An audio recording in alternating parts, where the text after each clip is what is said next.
নমস্কার বন্ধুরা, আবার চলে এলাম নতুন একটা রেসিপি নিয়ে। আজকে বানাচ্ছি সজনে ফুলের তরকারি। এটা বানানোর জন্য প্রথমে আমি ফুলগুলোকে একটু ভাপিয়ে নিয়েছি।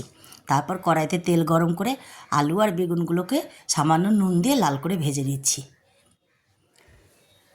আলু বেগুনগুলো লাল করে ভাজা হয়ে গেছে, এবার এগুলোকে আমি তুলে নিচ্ছি।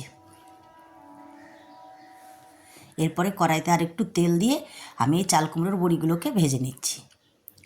এরপরে কড়াইতে আর একটু তেল দিয়ে এতে দিয়ে দিচ্ছি সাদা জিরে ফোড়ন, আর দিয়ে দিচ্ছি বেটে রাখা পেঁয়াজ আদার পেস্ট, আর দিচ্ছি পরিমাণ মতো নুন, জিরের গুঁড়ো, লঙ্কার গুঁড়ো, হলুদ গুঁড়ো দিয়ে মশলাটাকে বেশ ভালো করে কষে নিচ্ছি। মশলাটা একটু কড়াইয়ের নিচে লেগে যাচ্ছে বলে সামান্য একটু জল দিয়েছি।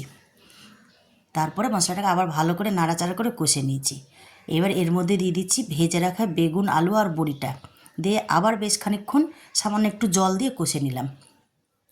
এবার দিয়ে দিয়েছি ভাপিয়ে রাখা ফুলটা দিয়ে আবার বেশ খানিকক্ষণ কষে নিচ্ছি।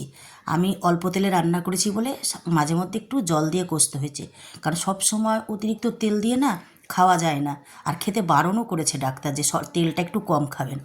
তারপর এগুলোকে কষে আমি ঢেকে দিয়েছি।